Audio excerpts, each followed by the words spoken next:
Okay, we are recording. Hello, everyone. This workshop is A War by Any Other Name. Our presenters this afternoon are Rich Whitney, Margaret Flowers, and Kevin Zeese. Please go to the GPUS convention website for extensive bios. But all three have been longtime peace activists, members of the Green Party, and I am so happy to be hosting this webinar because I know it's going to be very, very informative. So I'm going to, Rich Whitney is going to begin. Thank you, Rich. All right, thank you, and thank you all for being here today. I'm going to, please bear with me for a moment. I'm about to share my screen here. And let me get to the first slide. There we go. Okay. So we decided to title this A War by Any Other Name, a little Shakespearean here, just as a rose would by any other name would smell as sweet, a war by any other name is just as deadly. And what are we talking about? We're talking about how the United States is engaged in many forms of warfare that are not typically recognized as being acts of war. I'd like to begin with posing a question to you. Is it too much to ask for a government that will stop murdering people? Now, obviously, this is a rhetorical question. But it's not as simple to answer as you might think. The way I look at it, it shouldn't be too much to ask for this. But in fact, in practice, it is too much to ask of the two corporate political parties that government at almost all levels in this country. The two parties that are wedded to murderous police state and mass incarceration policies here at home, and even more wedded to the even more murderous imperialistic policies with respect to the peoples of other nations. The corporate so-called news media in this country are at least paying a little attention to police murders and repression right now, but they rarely talk about the other. And yet, in fact, although it's out of sight, out of mind, as far as the so-called national conversation is concerned, the U.S. is at war now in a number of countries, even though the media rarely talk about it. We've been at war in Afghanistan for 18 plus years. We're still at war in Iraq. We're still occupying territory and in war in Syria. We're still bombing people in Libya. We're still attacking people in Somalia. We're indirectly still involved in the horrific war in Yemen. We had been periodically drone striking Pakistan, although not much in the last few years.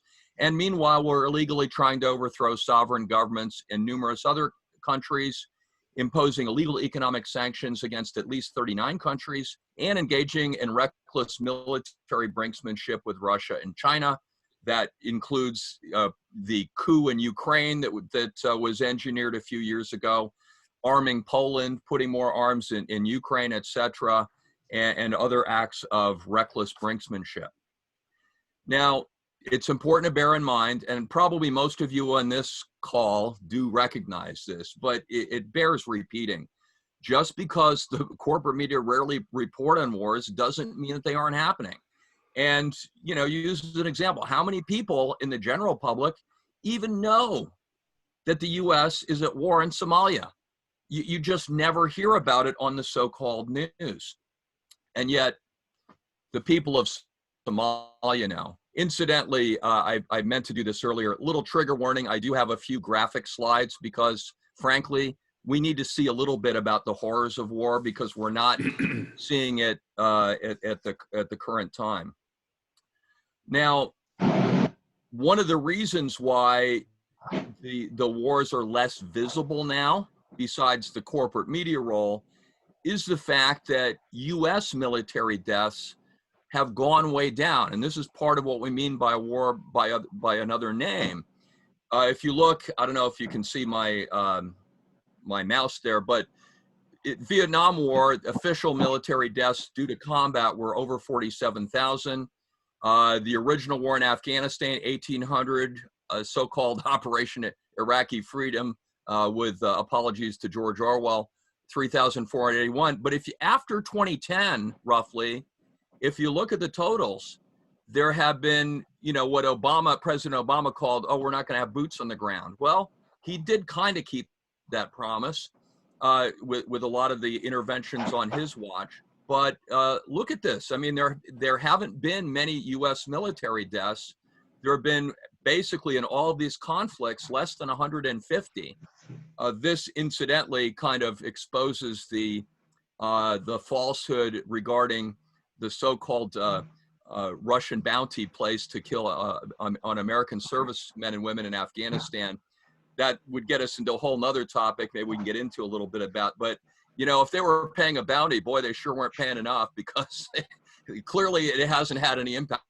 I think there have been exactly 4 military deaths in Afghanistan in the current year.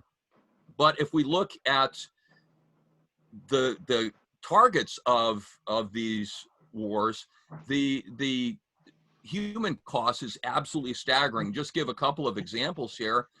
Medea Benjamin and Nicholas J.S. Davies did a study a couple years ago where they calculated that 2.4 million Iraqis have been killed since the 2003 invasion, the illegal 2003 invasion and continued occupation of Iraq. Or Libya. Libya is just a complete disaster. Because of the utter chaos, we don't even know really how many people were killed in that, but at least 7,000 were killed in the initial U.S.-NATO bombing in 2011. Many more have been killed by the ethnic cleansing that was going on by the U.S.-backed rebels. And the U.S. continues to launch drone or bombing strikes in Libya the last several years. It's basically, Libya is just a battleground with a number of other countries also involved in that to this day. So what we want to talk about in this workshop is that modern U.S. imperialism has adapted its means and methods of engaging war. And some of the ways in which it has done this in order to reduce domestic resistance is the increased use of drone warfare and other aircraft-only assaults, use of surrogates, use of illegal economic sanctions, strategic deployment of military bases for coercive purposes, the use of the CIA, National Endowment for Democracy, and other NGOs to disrupt and destroy national political autonomy. And I'm going to talk about the first 2, and Margaret and Kevin are going to talk about the rest. But the thing I want to emphasize here is that although none of these are really new except the use of drones, they received increased emphasis. The American ruling class, when it makes war, increasingly are relying on these other means so that they don't have as many U.S. American servicemen and women coming home in body bags. So talk a little bit about aircraft-only assaults. This is the official Air Force statistics that you can look up at, if you look up under air power, and I can share the link to this later. But this shows the number of bombs that have been dropped in Afghanistan over the years. And if you look over here in the top right, you can see the totals. It's currently updated to February of this year. And although there has been a little bit of diminishment during this so-called peace process, it's clearly still going on. Over 7,400 bombs or missiles dropped on that beleaguered country in 2019. If you look at the figures for Iraq and Syria, those have gone down dramatically. They went up during the first year of the Trump administration, but you've seen a continued diminishment of that, partly because I think Trump has tried a few times to get out of Syria. Remember, he's announced it at least 3 times, we're leaving Syria, but the national security state always pushes back. And I think the last time he actually literally said, well, we're there to protect the oil, which is just such a flagrantly flagrant statement that, yeah, but we're just going to do it anyway. But meanwhile, the bombing still, it may have diminished, but it's still going on. on an almost daily basis in these countries. So that has certainly been one factor. Talking about the use of surrogates, well, one very powerful surrogate that I think, and this is by way of illustration, there are many examples we could cite of this, is of course US support to Saudi Arabia. And of course, although Trump has continued the policy, it's not unique to Trump. This was clearly going on in a big way during Barack Obama's administration, selling Saudi Arabia more than $115 billion in weapons. And that has enabled this horrific war to continue under Saudi Arabia and the United Arab Emirates. So while members of Congress might pat themselves on the back for the resolution they passed a couple years ago saying, well, we're not funding the war in Yemen anymore. Well, if you give Saudi Arabia $115 billion in weapons and you give them, I think the Trump administration gave them another $10 billion in military aid, well, guess what? You don't need to directly fund the war. You're still funding it de facto because you're giving these billions and billions of dollars in weapons to Saudi Arabia, UAE, and other so-called US allies in the region. It is absolutely remarkable to me that when a Washington Post reporter was supposedly murdered by Saudi agents in Turkey, well, then the corporate media got all up in arms about Saudi Arabia, and you started to hear a little bit of noise about, gee, maybe we shouldn't give them so much money. But the fact that they're conducting these horrific strikes, man, just murdering people, bombing schools, markets, and mosques, that's not cause to cut off aid, not to the American ruling class, not to the Democrats and Republicans. When we're talking about use of surrogates, obviously you have to talk about Israel, which basically functions as a mini-me national security state for the United States in the Middle East. Here we have breaking news from, I don't know, some people that created this website called Popular Resistance. I don't know anything about it. Just kidding, Margaret and Kevin. But this is an important article. We're not going to get into the weeds on this one, but it's well worth reading. It was just published there yesterday. And this is just the latest act of depredation by Israel in apparently engaging in some covert, well, not so covert, some strikes inside of Iran. So Israel is certainly another surrogate power that does U.S. bidding.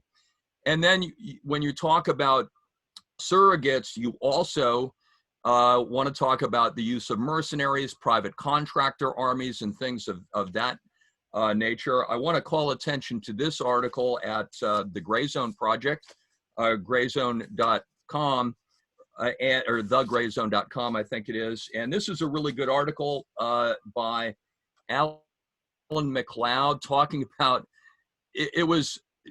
he actually refers to it as almost comical. It would be comical if it weren't so deadly in its intent.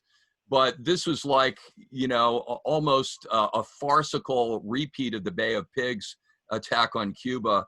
But the main takeaway here is that, the U.S. gives tens of millions of dollars to this pretend president Guaido, and then he turns around and pays and arranges and basically reaches a contract with this private army called Silver Corp that then goes in and tries to take over the government. And, talk about putting a bounty on people.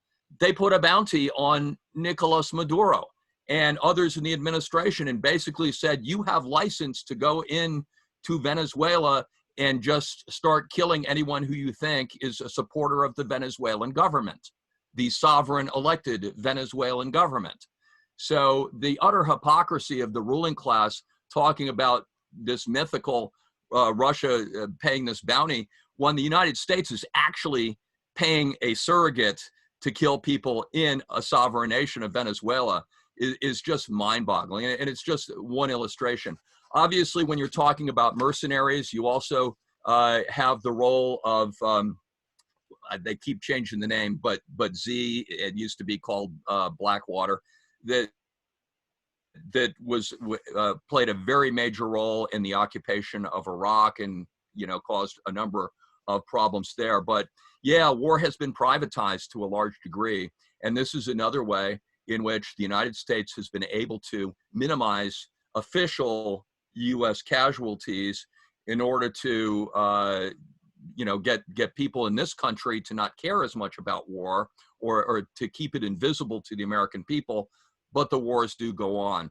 So those are just two in which the United States is continuing to commit war by other means. I'm now going to turn it over to talk to you, Britt.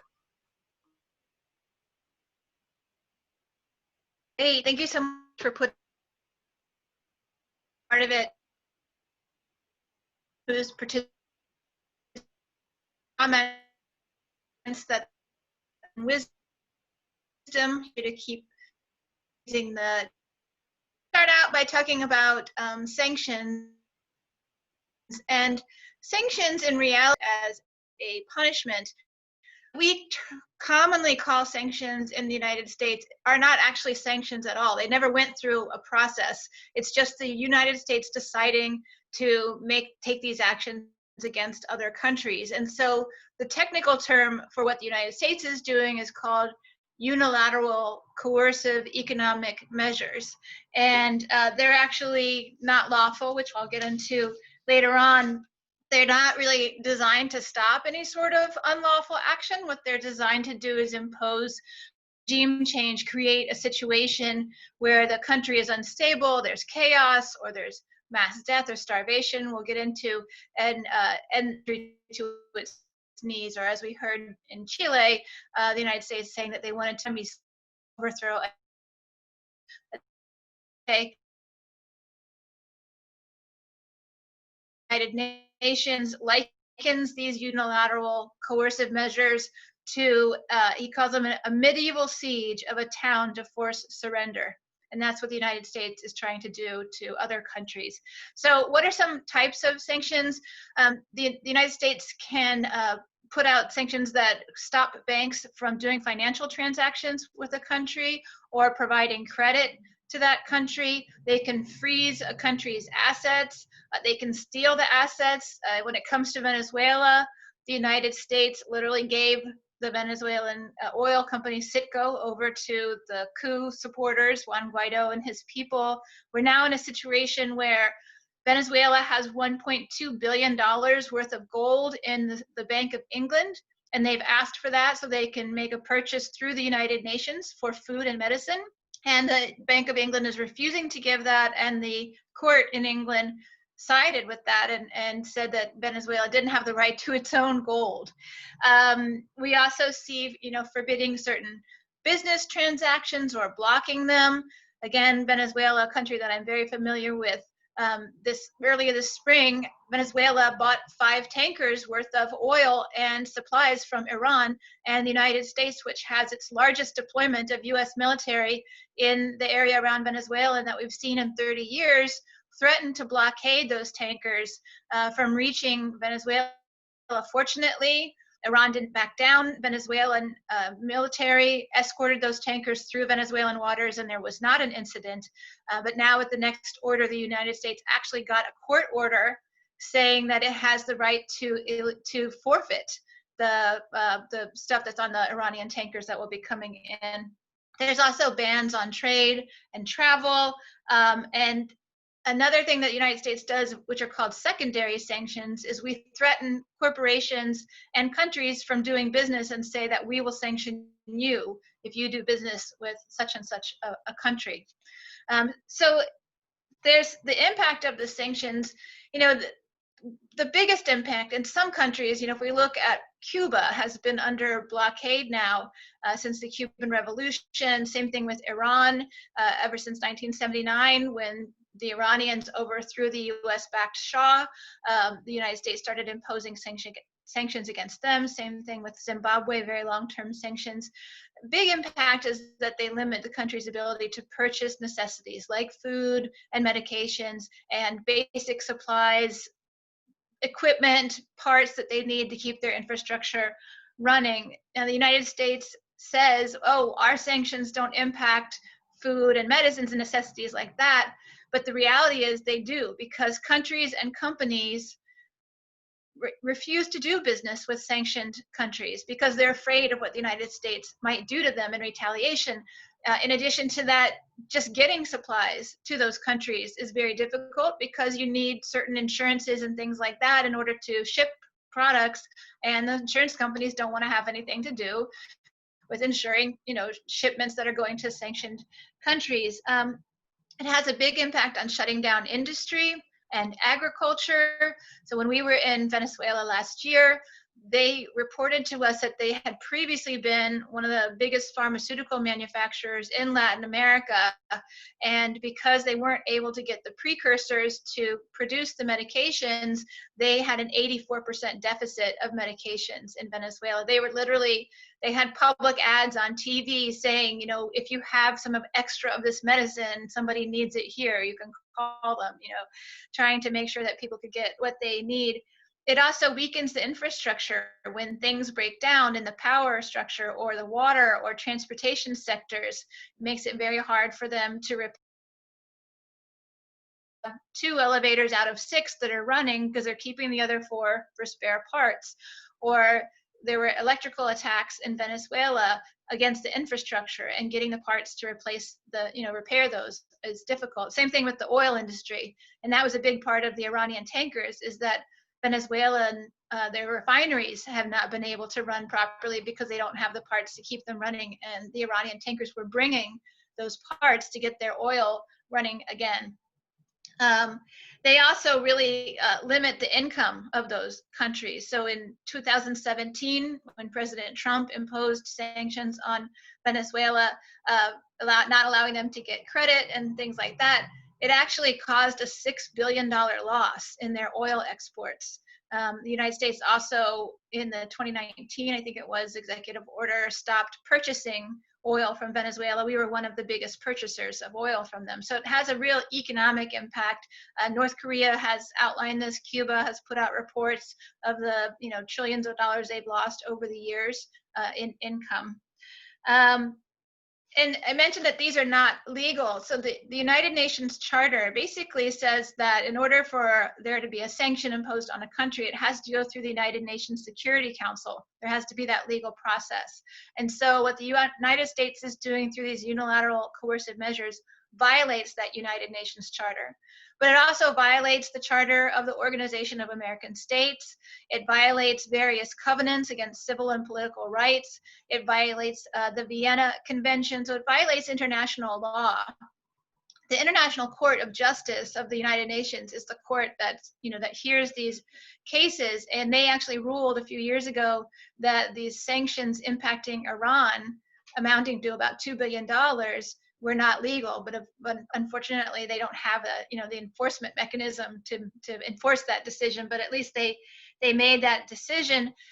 And because these coercive measures or economic war or economic terrorism are impacting the people, they're not impacting the political leaders that much, but they are causing deaths and hunger and difficulties for the actual population. This is considered to be collective punishment, and that is a crime against humanity. The Center for Economic and Policy Research in Washington, D.C. did a study last year just looking at Venezuela, and they found that the sanctions led to the deaths of 40,000 Venezuelans just in 2017 to 2018. So we're talking about tens of millions of people. Kevin and I traveled to Iran last year as well, talking to people there. Students who want to go to school outside of the country don't have a way to pay their tuition, so they can't do that.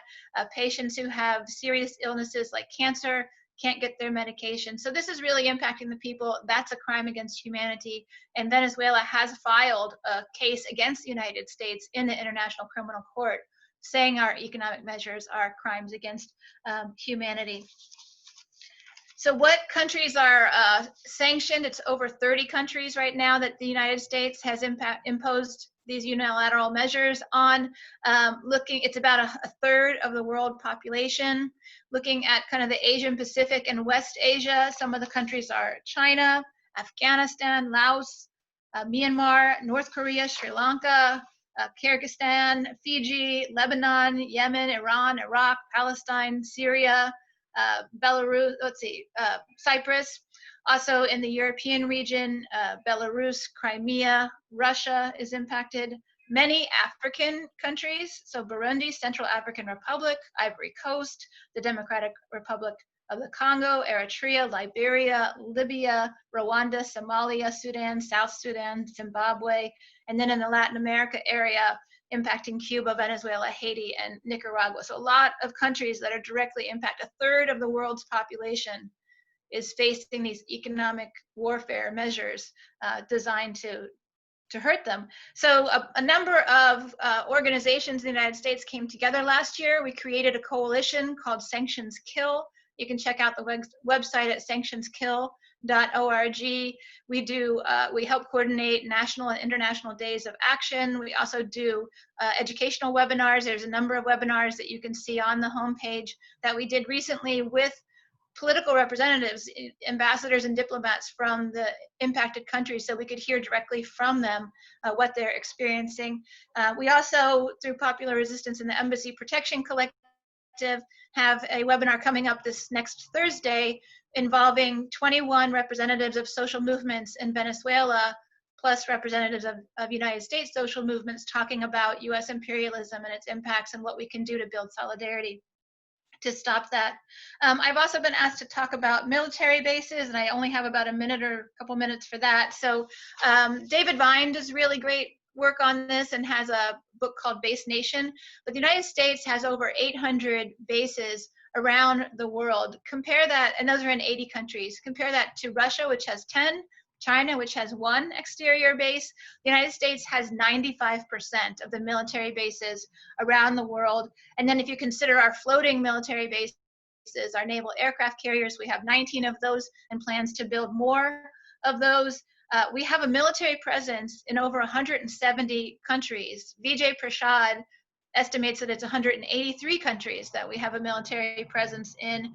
If you look at African countries, we have a presence in, I think, 53 now of the 54 countries. And this has been something that really expanded under President Obama through AFRICOM. So we're spending about $156 billion a year to support the troops on these bases. It costs about $10,000 to $40,000 more a year per soldier to keep them on an overseas base. And this is a huge benefit for the military industrial complex, for them to, to reap a lot of profits. And it also, these bases are used as forms of aggression against other countries. So under Obama's Asian Pacific pivot, not only were we doing kind of trade or economic warfare against them, but we also pushed a lot of countries to have us allow us in or build more bases to surround China, to antagonize them. We've been doing the same thing through NATO countries to antagonize Russia. Iran has 35 US bases ringed around the country, just basically threatening it, but also sadly providing targets for Iran if the United States were to do something. There's a lot of opposition to bases in foreign countries, particularly looking at the struggle in Okinawa right now. Okinawa has the majority of Japan's US bases. The US is trying to relocate a new base in Futenma to a very environmentally sensitive zone. A lot of protests against that, a lot of protests in South Korea, previously against the base on Jeju Island, but also now in Gwangju against where they're trying to put in an anti-missile defense system there. So there's a lot of pushback in countries, and these bases do destroy environmentally sensitive areas. They displace peoples from their land, and they bring violence and sexual violence into those communities, as well as accidents when helicopters and planes crash in those communities located around these bases. So the United States is the largest empire in the history of the world. We're very overstretched, and our military, we have to say as Green Party members, is also the largest polluter and user of fossil fuels in the world. So I'll stop there and turn it over to Kevin. Thanks.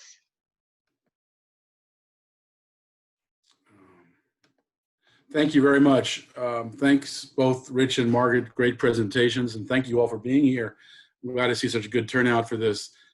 It's so important that we be the peace party because we are really looking at the corporate duopoly of Democrats and Republicans as two arms of a big war party. I'm going to focus on covert operations and regime change. And really all of these issues we're discussing, that all three of us are discussing, are all part of what's called hybrid warfare, which is going at countries with multiple directions, multiple tools. These covert operations run by the CIA and as a black box, not always public, although sometimes it does become public, as we saw in Syria, through the National Endowment of Democracy, which is the funder of a lot of regime change operations, and through non-governmental organizations, both in the United States and that we fund in target. These are the kinds of tools that agencies that are involved in working to create divisiveness in countries, build movements against governments we don't like, and they work in conjunction with economic sanctions and often our preparation to weaken a country for military attack. This has been the way of war really for the United States since the founding of even before the founding of the country. In the wars against the indigenous people, we destroyed their homes, destroyed their food crops, killed civilians, non-warrior Indians. And so this is the US way of war. And we would do those kinds of economic attacks before often military attacks. So this has just continued throughout US history. Now, often people in the United States are confused about these regime change efforts because we are also targets in the United States of PSYOPs programs, psychological operations. The Pentagon is now allowed, as of a few years ago, to use their PR campaigns against US citizens. And so we often get people very confused, even in the peace movement. We saw that over Syria, lots of division in the peace movement. We see it over Venezuela, Nicaragua, Hong Kong, so much confusion in the United States because we are given misinformation. So I think one of the goals of this presentation, because Greens are really important in the peace movement, is for us to realize that we have a role to play to correct that misinformation. And so I hope I'll give you some tools for doing that. And so we want to be able to identify what's a real protest, what is the US inspired protest, what's a regime change effort that's legitimate, change in government that's legitimate. So we can help you all clear, I expect many of you, because that's how Green Party activists often are. The purpose of these regime change efforts is to create instability and division in a country that the government wants to replace. Governments that are targeted because they refuse to be part of US empire or have broken from US domination. Countries like Iran, which broke from US domination in 1979, Venezuela, which did so in 1998, 99, Cuba, which with Fidel Castro, Nicaragua, with Sandinistas. These all broke from US domination and the US is punishing them for it. They are trying to force them back under US control. With those countries, so far, it's not working. Or it could be a country like Ukraine, which is already mentioned, which has a democratically elected government, but it was leaning toward Russia. The US spent $5 billion. We know that because Victoria Nuland, the Assistant Secretary of State under Hillary Clinton, said that publicly, that the US spent $5 billion to build opposition to the government in Ukraine and replace it with a coup d'etat, so that their goal is to make Ukraine part of NATO. I'll talk about that a little bit more later. Or they can be a country that is a US target, like a portion of a country that's a US target. For example, China is the #1 target of US foreign policy. Our foreign policy is now officially great power conflict. We've gone from the war on terrorism to great power conflict that began under President Obama with the Asian pivot, but now it's been formed into a full policy by the Pentagon, and China is the #1 target of great power conflict. So whenever you see something reported about China, where it's the Uyghurs, the Muslims, or Hong Kong, or Taiwan, it's always important to question it. Look for various sources, because remember, we are targets of US PSYOPs. We are targets of misinformation. And Hong Kong was a really excellent example of Americans being fooled. So often people in the United States see people in the street and they say, wow, look at that, a revolt. But if you look into what's really going on in Hong Kong, you see them singing the Star Spangled Banner. You see their leaders coming to the United States and meeting with Marco Rubio and Michael Pence and Tom Cotton, anti-China politicians. When you see the money that NED is sending to China, to Hong Kong, and how they've been doing so since the late 1990s, since the transition from a UK colony to part of China. U.S. is spending millions of dollars to build opposition in China. So it's really important to, when you get news about China or Russia in particular, to doubt what you heard. And the same, of course, is true with Venezuela and Iran. One of the things we found when we were in Venezuela and Iran was that often we're told the opposite of the truth. And so it's so important to look for various sources to get a fuller picture of what's really going on. So to understand these regime change efforts, I think there's three things we have to understand: the goals of the United States, with the strategy of the United States, and the tactics. If we understand the goals, strategies, and tactics, we can start to understand what's really going on. The first goal, of course, is geopolitical. The U.S. is the largest empire in world history. Margaret mentioned we have 800 bases. You know, the UK and Rome, when they were the largest empires in world history, had about 35 bases. We have 800 plus military outposts, totaling more than 1,200 military outposts and bases. So we are everywhere. And so that geopolitical goal is critical. And I think that's what Ukraine was about. Ukraine borders Russia, one of the top targets of the United States. So spending $5 billion to create an anti-government movement in Russia, even if it is tied to the fascist part of Ukraine, which has a very strong fascist history, that was worth it for the United States. They can bring NATO into Ukraine, into NATO. That is another NATO military base, military operations on the border of Russia. It's very important. Another key example would be Syria and Iran. These are geopolitical targets because of the Middle East, because of oil. Syria, because of the Belt and Road Initiative that China is doing from China to Europe. Syria is a key part of that. So getting control of Syria is very important. And of course, they want to be able to show that a country that breaks from U.S. empire cannot be independent. They do not want, they will punish and prevent that country from surviving. Another factor in goals is basically imperialism. The country has resources the United States wants. Obviously, that's true with Iran. Venezuela. Venezuela is the #1 oil reserves in the world, but also #1 in gold and diamonds, #5 in gas. It has precious metals that are essential for electronics and for weapons. And they have a lot of natural water, which is going to become more and more a precious resource. So those are the kinds of things that drive them. And, you know, in the chat box, I saw comments, I think were really good points about countries that try to break from U.S. financial control by creating their own currencies, or in Libya's case, by trying to create an African currency. That's another example of why the U.S. would target a country, because they don't want to lose that financial control, which is such a critical part of hybrid warfare. As to strategy, their strategy, U.S. strategy, is to create enough suffering so that it creates civil unrest.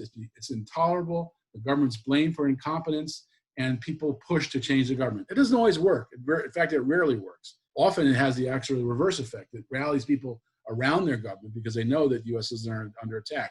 But that is the goal, is to create enough problems in the country so that there is a revolt against the government. And if those covert operations fail, then these are looked at as precursors to escalation. And that could be the mercenaries that Rich talked about, outright military attack. We had the so-called moderate rebels in Syria as an example of going from covert to overt. And it ends up with, if it's essential, the shock and awe type aerial campaign we saw in Iraq, followed by invasion and occupation. So that's the strategy. Tactics, they have a wide variety of tactics in the United States. And this has been going on for so long that we've been developing these tactics and refining them, getting better at them. And one, of course, is the obvious: creating protests or manipulating protests. And this is one of the challenges for people in the United States, because in all of these countries, like in our own country, there are people who have problems with the government. In Hong Kong, for example, they have a terrible neoliberal capitalist system that has one of the largest wealth divides in the country, terrible cost of housing, lousy jobs, no hope for most people, low pay, long hours. People have lots of good reasons to be upset with the government. The thing is, though, these protests, when you look at a manipulated protest, what you saw in Hong Kong was people holding signs saying, "Donald Trump, please save us." Or, you know, as I said, singing the Star Spangled Banner, or carrying the American U.S. flag or the UK flag, calling for UK colonialism, which was much worse for the people of Hong Kong than the current situation. And the issues of neoliberal capitalism are really not China's issue. The current situation in Hong Kong is, as after 1997, when the transition began, China is not allowed to change the economy or the government of Hong Kong until 50 years, 2047. And so the real target of these problems in Hong Kong is the neoliberal economy and the very corporate government of Hong Kong. It's not really China, but the U.S. has manipulated those protests so that they can claim it's a democracy movement, which is, they have so much more democracy now than they had under the UK, and in reality, it's not a democracy movement, it's a separatist movement. What the U.S. wants is by 2047 for Hong Kong to be independent, so the U.S. can keep its naval bases there, put a military base there, right on the border with China. That's what the U.S. really, the long-term goal is, a geopolitical goal against the #1 target, China. So we got to be very careful when we read about what's happening in China. What the U.S. also as a tactic is to fund local groups. NED puts a lot of money into creating human rights groups, democracy groups, so-called media groups. These are all very common groups that are funded by NED, so that if there's something happening in Nicaragua, you hear from a Nicaraguan human rights group, sounds like, oh, human rights are being violated in Nicaragua. But what you don't know is that's actually an NED-funded group putting out the U.S. line. So that confuses a lot of people in the United States, because in the media in the United States quotes that human rights group, that environmental group, that democracy group, that's NED funded, and it sounds like it's coming from that country. In reality, it's coming from U.S. funding. And a lot of these human rights groups will work with groups like Human Rights Watch. Now, Human Rights Watch is a organization that's funded by Wall Street, and is a door back and forth between, a revolving door back and forth between the U.S. State Department and Human Rights Watch. And they often put out reports that are very biased and support U.S. regime change operations. Another common tactic is social media campaigns. U.S. actually, NED will actually bring activists from Venezuela, from Nicaragua, to the United States and train them on how to use social media. And so you see a lot of that, and often they get caught in lies, and it's a real battle for the narrative. And that's one of the things we'll talk about, what we can do at the end, after we're done. We'll talk as what our next steps should be. We have to control that narrative as best we can. And you get corporate media campaigns. The New York Times and the Washington Post, as well as cable outlets, are well known for putting out false information that supports the regime change narrative. And so we have to doubt we read in our own newspapers, have to look for various sources. That's why we created Popular Resistance. PopularResistance.org as a daily media reporting service. You can sign up for free. It's about 15 articles a day about what the movement's doing and issues around the movement. And so we are trying to work with others to balance that narrative and get the truth out. Another tactic is economic power, like the IMF, not just sanctions, but IMF loaning money, getting a country in debt, and then structural readjustment, cuts to basic services. Neoliberalism is put in place that way. And then they'll go even as far as we see in Venezuela, with recognizing a fake government like Juan Guaido. And this is very serious. The reason why London denied the access to Venezuela's gold was the court said, Guaido is president. He is not asking for the gold. Maduro, you're not president. We had the same problem when we were prosecuted in federal court in Washington, D.C. for our work to protect the Venezuelan embassy in Georgetown. In that courtroom, the judge told the jury, Juan Guaido is president. So we had permission from the foreign minister and the government of Venezuela under President Maduro, but in that courtroom, Maduro was not president. So these recognizing an alternative government, putting that false narrative out, has implications not in many, many ways. Of course, sabotage is coming, cutting off electricity, cutting off water, cutting off other essentials. Terrorist activities are coming. Black sites for interrogation and torture have been U.S. black sites all over the world. Assassinations have been part of U.S. Tactics for years. Attacks on food supplies. When food gets scarce, that leads to revolt. And then a more recent tactic now is lawfare, using the judicial process, as we saw in Brazil with Lula da Silva being falsely prosecuted and kept out of an election, or with Dilma Rousseff being impeached in Brazil. That lawfare is a new tactic. And even the DEA is a problem, the Drug Enforcement Administration. It often goes into countries not about drugs, but about being a regime change agency. That's why Bolivia kicked them out. That's why Venezuela kicked them out, because they were involved in activities on regime change. And then, of course, you can have the coup, as we see in Bolivia. That's a very good example of the coup. And that is a violent coup. We'll see how that turns out. The upcoming election, the polls are showing that the Mass Party will win the first round. But that, of course, we see how fair that election is. So key questions to understanding what's going on. First, look at the map to see if there's geopolitical issues involved, look at the countries involved to see if this fits in the great power conflict, or it fits into getting natural resources for transnational corporations, if it plays to imperialism. So maps are the first thing to look at. The second thing to understand what's going on is follow the money. Check the National Endowment for Democracy's website. They actually publish what they're funding around the world in various countries. That's a great place to start, and you'll see incredible how much money we put into Hong Kong, Ukraine, Venezuela, Nicaragua. It's just NED creates movements in these countries to challenge the government we don't like. And the final thing you have to do, I think, with understanding what's going on is ask the question, who benefits? When you ask that question in Hong Kong, who benefits, the people aren't benefiting from the protests that don't deal with the issues of neoliberal democracy. The people aren't benefiting by separating from China, which actually provides Hong Kong with resources. And so asking who benefits, I think, is a very critical part of understanding what's really going on. I'll stop there and just say that thanks again for being here, and I hope that the Green Party can play a leadership role in combating this hybrid warfare that has become so common in US tactics. Thank you all very much.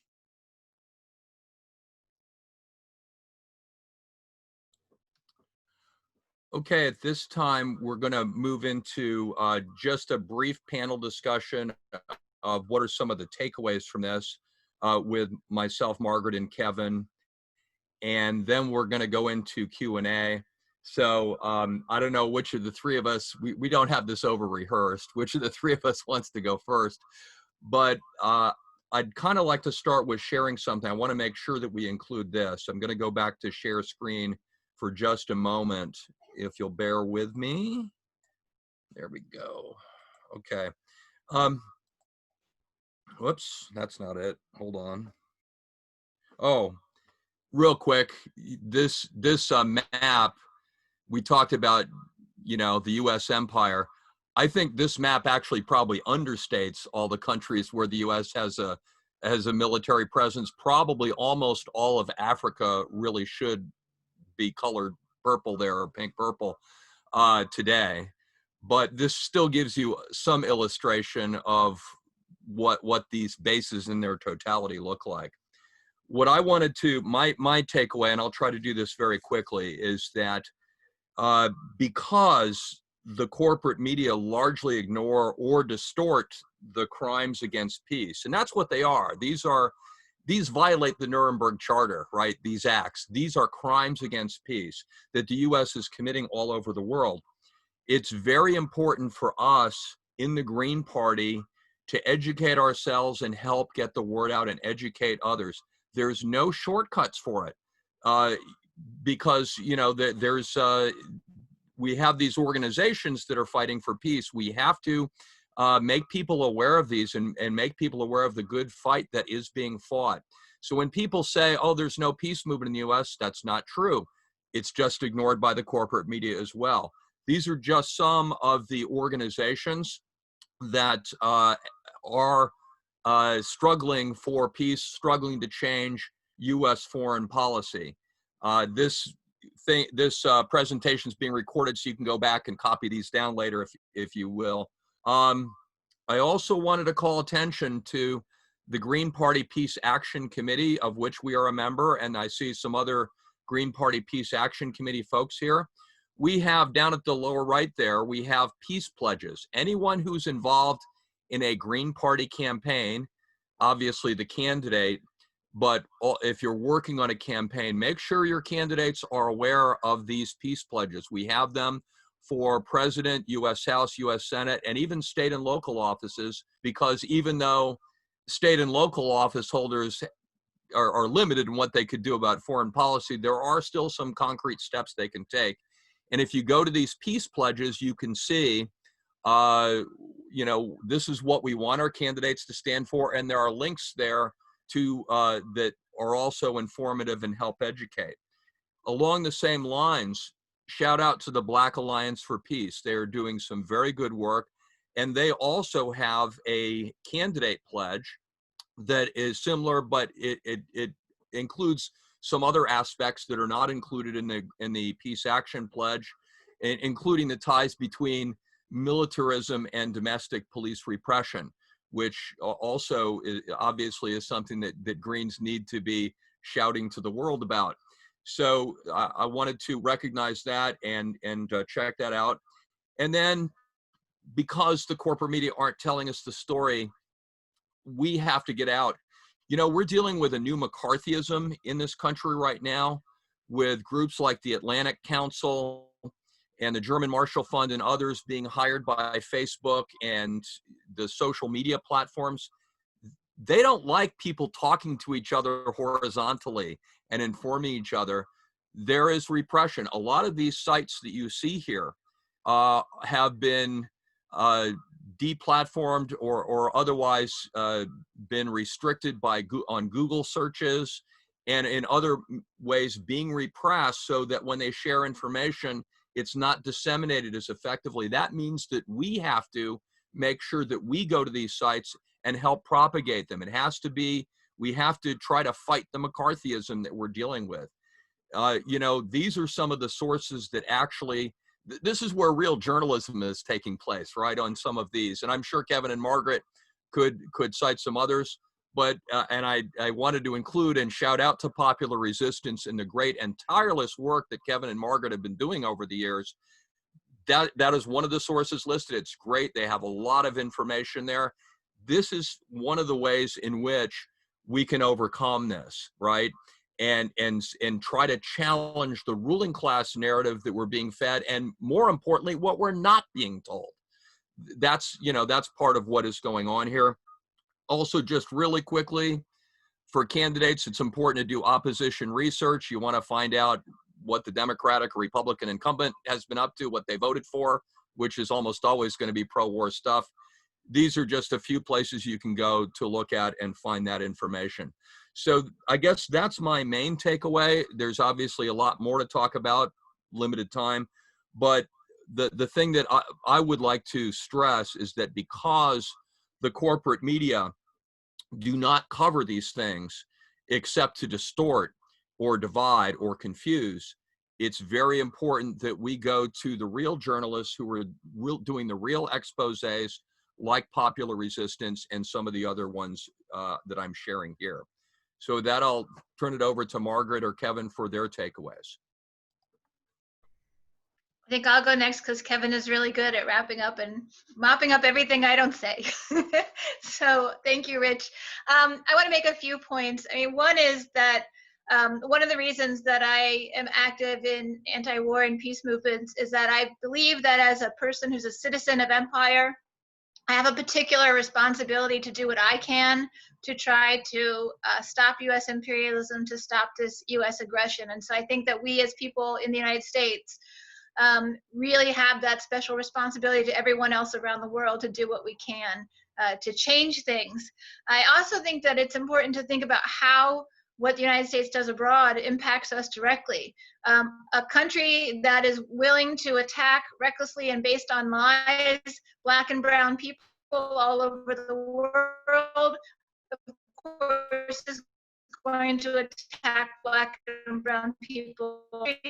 That's willing to limiting their access to food, medications, basic infrastructure.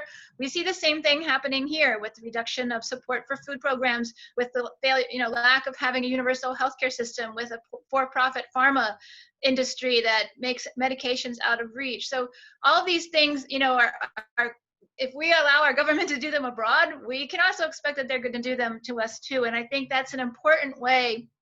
Rich mentioned Black Alliance for Peace that does excellent work connecting militarism, at home and abroad. Veterans for Peace has been doing this as well. I think this is an important way for us to really help to build the movement against, U.S. empire. Another big area is climate. I mentioned the military is the biggest polluter and fossil fuel user. We really can't address the climate crisis without addressing the US military and defunding it and downsizing it. We don't want a green military. We need to stop the wars for oil, et cetera. And so there's been a lot of work done in recent years to make connections with the climate movement, between the anti-war movement and the climate movement. We did that last fall during the climate meetings at the UN in New York last September with Stop the Wars, Save the Planet. There's a lot of great tools out there now for that. One area we didn't talk about today is the Space Force. I think that's something people need to be aware of, and maybe in the future, something we can talk about as a Green Party. But I think what's really important is that right now, in this decade, and this has been predicted by analysts, Kevin and I at Popular Resistance have been talking about it for a few years, the United States is a falling empire. And I think the pandemic and our failure to respond to it are ramping up aggression worldwide while other countries are trying to collaborate. Our failure to address the recession and financially support our people, all of this is showing, the U.S. as a failed state to the world, and now countries are saying that they don't look to the U.S. for leadership anymore. And in fact, when Mike Pompeo was at the United Nations last week trying to, get other UN Security Council countries to support more sanctions on Iran, they basically all stood up to him and said, "Who are you to talk? You dropped out of the UN, the Iran peace agreement or the nuclear agreement." So other countries are actually starting to get the courage to stand up to the United States. I think we're going to see more of that in the future. And so our empire is falling. What is that fall going to look like? What is it going to result in? The RAND Corporation did a study this year looking at the future of warfare, and we have published an article about that in Popular Resistance. And this is consistent with other Pentagon reports, where basically the Pentagon's response to losing primacy in the world is more funding for military, more surveillance, more aggression. And the RAND report was important, I think, for the peace movement because it looked at some of the obstacles to that. And they cited right from the beginning, public sentiment against the wars was a big problem for them, they felt, in terms of getting funding and the permission to wage the actions that they want to wage. So we need to remember that we actually do have power. Another big one was social media and the fact that people around the world through their phones and other alternative platforms are able to document and show what's happening and tell the stories of what's happening, that they've lost control of the narrative is how they see it. And so I think that's an important point for us to understand the importance of us to get that narrative out there. Somebody mentioned, what about letters to the editor? I think letters to the editor are always a good idea. People are most likely to read their local papers. And so anytime you see any opening there, submitting a letter to the editor is a great idea. Someone also asked about talking to members of Congress. Members of Congress hear from the other side all the time.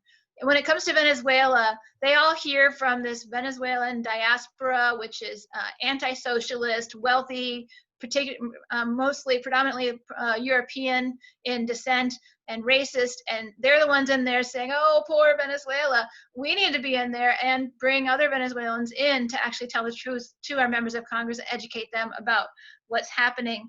I think it's important now to continue to get the idea out there that the military is really the enforcement arm of capitalism, neoliberal capitalism, global capitalism.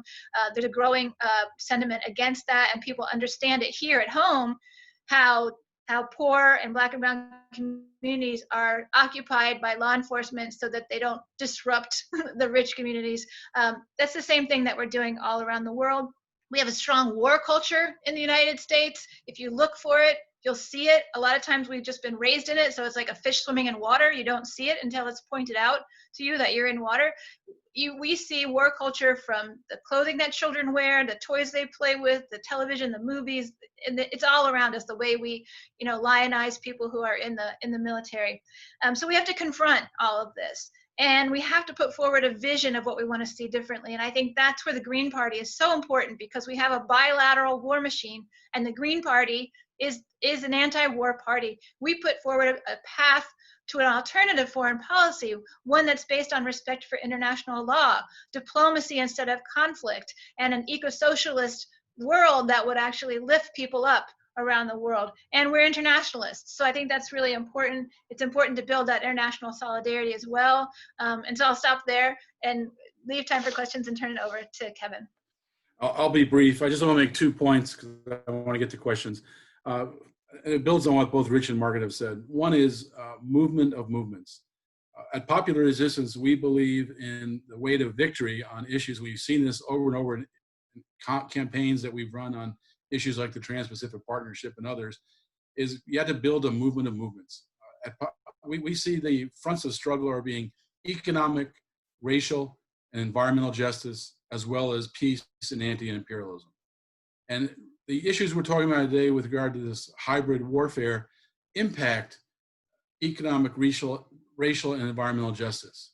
I saw the drug war mentioned a few times in the chat box. I've worked on that issue since 1980, and you can see the militarized police, the mass incarceration, the racist police enforcement, and that mirrors our foreign policy.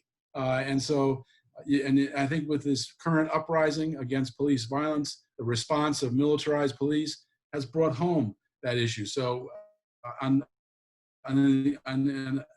environment is so impacted by militarism. Howie Hawkins, who is going to be our next nominee, who won about 58% of the delegates, he is very key on combining the issue of the Green New Deal with focused on militarism, because you cannot confront the climate if you don't confront militarism. If we don't deal with the pollution of the Pentagon and the war machine, we can't confront the climate crisis. And so it's critical to make that link. So movement of movements, I think, is a critical thing. The second thing I want to emphasize is we are the media. Each of us, we have about 55 people on this call. Each of us, if we think of ourselves as the media and have 2 tasks: one, build our networks so we reach more people. And you can do that in a targeted way. On social media, you can target media outlets, you can target opinion makers, you can target elected officials, leaders of organizations. So you can build your network. That's one thing. Second thing, use your ability to spread the word. At Popular Resistance, we publish about 15 articles a day on what's going on in the movement and issues related to the movement. You can get that in a daily digest. Go to popularresistance.org on the front page, just sign up for the daily digest, and you can then get in your email box a summary of 15 articles, a few lines about each. If there are articles that you're interested in, you go to that article and then copy the URL and send it to your network. Spread the word. This makes a difference. We are in a battle for the narrative, and corporate media is having a big challenge with that. Their credibility is down, their viewership is down. People trust people they know better than they trust someone on television. So our ability to communicate is so important. And if we are conscious about overtaking that narrative and dominating that narrative, then we can do it. The 55 people on this call could easily reach 50,000 people a day, probably much more than that. And if we are conscious about building our networks, we can reach even more. So I think those are the key issues I will leave you with. Is we need to reach out, build movement of movements, and we need to reach out and spread the word, because education is the foundation of every movement. The way movements win are by building a national consensus. And that national consensus comes from outreach, the movement of movements, and in controlling the narrative or impacting the narrative. If we can do those 2 things, then we can really make some major changes. I'll stop there and leave it for others to ask questions. Thanks a lot for all being here. Great, thank you. So we do have some time for questions. If you would like to ask a question, I'm going to ask that it is a question and that you try to keep it brief, since we don't have a lot of time left. You can either just put your name in the chat, or just say, I want to ask a question in the chat, and I'll call on you. Or you can use the raise hand function, and you'll find that if you bring your cursor down to the bottom bar and click on participants, you'll see at the right, when that comes up on the right hand side, there's a little icon of a raised hand that you can raise. And I see that Linda has her hand raised, so why don't you go first? Yes, I just was wondering what the speakers consider a possible movement of movements, some organization that's on the ground now that could play that role. Go ahead, Margaret. You want to respond to that, Kevin? I was going to let you respond. Okay, so the movement of movements is a concept. It's not like there's an organization that encompasses all the movements, but it's really about getting movements working together, understanding the connections, and having that common vision, and then working towards that. Sometimes in campaigns, we will purposefully do that. We did that in our fight against the Trans-Pacific Partnership, where we really tried to make it, relevant to other different issues and bring them all together. But in general, it's really about changing kind of the public narrative and getting various sectors of different movements understanding the importance of, stopping the war, decreasing the military in order to be successful in what they're doing. Do you want to add anything to that? Yeah, I want to add, on a Popular Resistance website, we have a school, popularresistance.org/school. It's on the top banner of the page. Margaret and I did this school. It's 8 classes, web-based, with lots of reading materials if you want to read the materials as well. And we talk about strategy and tactics for building movements. And the movement of movements idea, Margaret mentioned the TPP, that's a great example. Trans-Pacific Partnership could have been limited just to people who care about trade. But when we broadened it out to include people who care about workers, the environment, healthcare, pharmaceuticals, corporate power, issue after issue. And that created an immense movement that could not be resisted by politicians.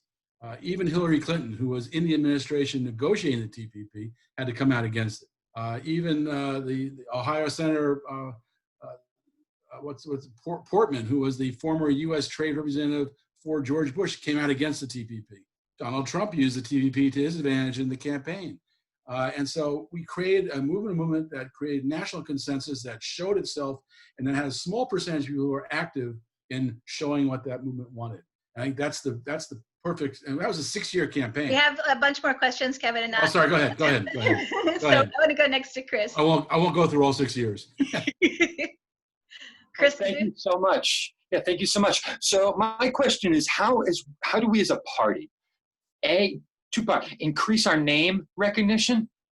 Because I think that's critical. People I talk to don't even know we exist. And two, how do we get our platform into the debates and into the public discourse? Because 98% of voters, 1,000% agree with us.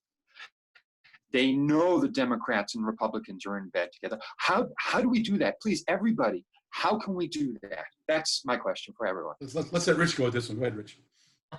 Yeah, well, I wish I had a secret answer. I mean, I don't think that there is any substitute for hard work for, and you have to look at this as a long-term project. I know that's very frustrating to people. We want to see results soon. We live in a society that, wants things to happen instantly. But the reality is, I don't see any substitute. Obviously, Green Party campaigns, that's one of the purposes they serve, is even when you're not at a point when you can be that competitive or can actually win, they still help get the word out.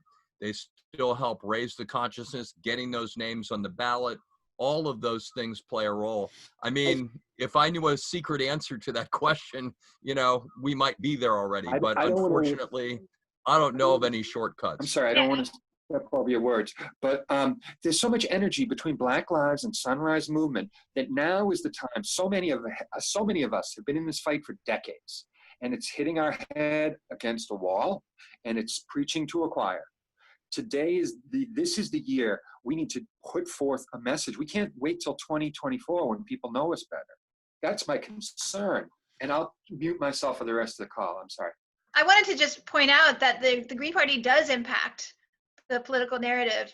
Ralph Nader ran on single payer back in 2000, and now we're seeing Medicare for all as a major topic in discussion. Of course, there's been a long-term movement pushing that as well. Howie Hawkins was the first to run on the Green New Deal as a platform. He worked with other Greens who are running for Congress, and Jill Stein, so that was a significant part of the platform, and now we're seeing that come out. So we do have an impact on the narrative, but it is the hard work that we do every day of reaching out to other people in our community, running strong candidates, using social media, wearing our t-shirts and paraphernalia so that people see that there is a Green Party. And I think that the national party work, there's so much work to do, and we're an all-volunteer basically organization with a few paid staff. People jumping up to help out with creating social media content, taking on some of the tasks, all of that helps us to be more effective. I'll just say that at the Hawkins campaign, you can sign up on the front page, howiehawkins.us. We're creating a media team of grassroots activists to echo our media, to get our message out. I think, Chris, you're exactly right. This is the time to do it. This is the year of impossibles becoming realities. And so I think we really need to work together to shape the narrative, get our issues out there. And if we do it in a conscious way, as I said before about being the media, we can do that with our campaign as well. That's what we're trying to do with the Hawkins campaign. We already have 1,000 people who signed up to be volunteers. We need people to sign up, and especially sign up to be our echoes in the media. Over. Next have Paul, and then Chris Richardson and Sheldon. I think that's all we're gonna have time for. So go ahead, Paul. Yeah, what I think of that. Let's somebody else go. Hello, can you hear me? Okay. Yes, Now now we we hear do. you. All right. So great thing. I just want to bring up that the war situation is not only between national states and everything. There's also war against the people, and I've been fighting against the drug war for years. It's World War III. They've killed probably over 1 million people if you count from Vietnam to Afghanistan to Mexico and Colombia and the other countries. So can we include the drug war in our anti-war activities? I mentioned when I was commenting, I think you were on the phone when I did it, but I was mentioning when I was commenting that the drug war is an example of bringing the war home.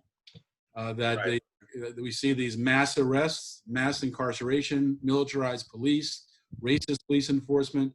This is bringing the war home. So I think the drug wars are really, and it's an issue that's right now at a very key point. We are making incredible progress. When I started working on the drug war in 1980, early 80s, we had about 15% support for marijuana legalization. Now we have 65% for legal adult use, 85% for medical, and the war on drugs is not popular. This is a great time to tie that issue in. So I agree with you. It's an important issue. We should bring it in. Great. And I'll say real quick. Also, you know, they used the DEA at one time was the biggest intelligence agency, even bigger than the CIA and all the other ones. That may not be true now. It may now be like the third or fourth biggest, but it's still, and it has interfered in other countries' elections and been used as part of intelligence gathering for CIA overthrows. Yes, and stuff like that. that's why I mentioned that the DEA was throwing out Venezuela and throwing out Bolivia because they were operating on regime change as their primary function. So yeah, I agree that the DEA. Well, Evo Morales is claimed. We have to go to other questioners. All right. I'm sorry, and just quickly add that the DEA was involved in the recent mercenary coup attempt in Venezuela. So we have Chris Richardson is next. Yes. Well, we are in the middle of a biological war right now with COVID-19, and we actually do have complicity in the production of COVID-19. You notice that there were 2 strains that showed up almost identically at the same time, simultaneously in Wuhan and in Syria, Iran, Italy, and Spain. Two different strains of the same virus. One came to the U.S. through Washington. The other came through the East Coast. Now, there's also there was a project called PREDICT by U.S. Aid. Are you familiar with that at all? It was a search for most pandemic-worthy pathogens. And Wuhan and a lot of other stations in the country or in the world were targeted. And we went out and found some really nasty pathogens. And then we turned them over to NIH, who had a program called Enhance or Gain in Functionality. Gain in Functionality. This is where we weaponized it.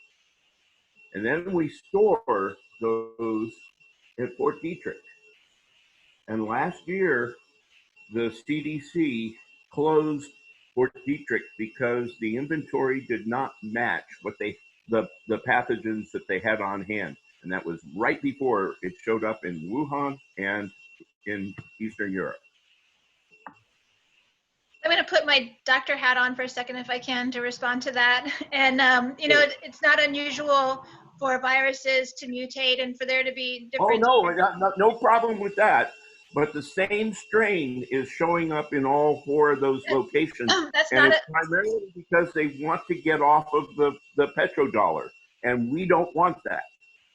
Okay, well, And I'm just going to say that I think that this is a natural occurrence. There's no evidence that it's not a natural occurrence. Until there's that evidence, I don't think we should talk about it that way. Chris, if you have raised issues, you have to listen to the answers. So please silence yourself.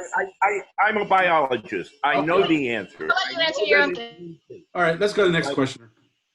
Okay, go ahead. Go ahead. That's all the questions that we have for today, and I think we're over time unless anybody else has a question. Well, yes, I had another one. Why haven't we brought in the Cubans who have helped the Chinese break their outbreak? And then they and the Chinese and went to Spain and Italy and helped them solve. We haven't brought in the Cubans because they're the enemy for the United States. It's part. Of course they are. Part of the hybrid. That's part of the hybrid. Okay, I don't want to argue.